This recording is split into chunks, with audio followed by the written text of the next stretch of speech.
നീ കൊന്നിട്ടില്ല അല്ലേ? പിന്നെ ആരാ കൊന്നത്? ആരെ കൊണ്ട് അവളെ നീ കൊല്ലിച്ചത്? നിന്റെ ഭീഷണികൾ മുഴുവൻ ഇതിലുണ്ട്. സാറേ സത്യമായിട്ട് പറയാ, ഞാൻ ആരെയും കൊന്നിട്ടില്ല. അവൾ മരിക്കുന്നതിന് അരമണിക്കൂർ മുമ്പ് നീ അവിടെ ചെന്നതും അവിടെ നിന്ന് ഇറങ്ങി പോകുന്നതും കണ്ടവരുണ്ട്. നിനക്ക് എന്തിനായിരുന്നു അവളുടെ പണം? പറ, ഉരുണ്ട് കളിക്കരുത്. എല്ലാം മനസ്സിലാക്കിയിട്ട് നിന്നെ ഞാൻ വിളിപ്പിച്ചത്.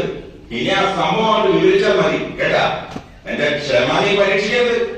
സാറേ എനിക്കതിൽ ഒരു പങ്കും ഇല്ല. നീ നല്ലവിടെ ഞമയരുത്. എന്തിനാ നീ പണം ആവശ്യപ്പെട്ടത്? അത് എനിക്കത് അത്യാവശ്യം. ഒരു പണിയും ചെയ്യാതെ കറങ്ങി നടക്കുന്ന നിനക്ക് എന്തിനാണ് 50,000 രൂപ? നിന്റെ തന്ത ചെയ്യുക. വീട്ടിൽ ആരൊക്കെയാ ഉള്ളത്? അമ്മയും ഞാൻ മാത്രമേ ഉള്ളൂ. അപ്പൊ അച്ഛൻ ഞങ്ങളെ ഉപേക്ഷിച്ചു പോയി.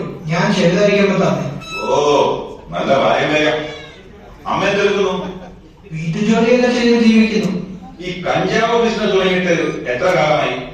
സാറേ ബിസിനസ് ഒന്നും ഇല്ല സാറേ, എപ്പോഴും കളിക്കും, അത്രേ ഉള്ളൂ. കൊള്ളാം, വല്ലപ്പോഴും. നല്ല പയ്യൻ. പറയടാ നായരെ, അവളെ എന്തിനാ കൊന്ന നീ?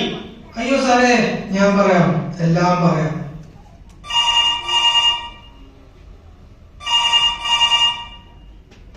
യെസ് സർ, എല്ലാം മുന്നോട്ട് പോകുന്നു സർ. ആളെ കിട്ടി എന്ന് പറയാം സർ. ഓ, DNA ടെസ്റ്റ് റിസൾട്ട് വന്നോ? ഓ, very good. Thank you sir. എത്ര മണിക്ക് സർ? ഞാൻ എത്തിക്കൊള്ളാം സർ.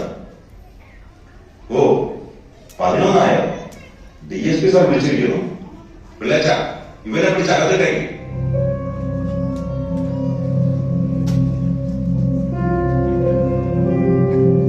ഇരിക്കൂ സർ.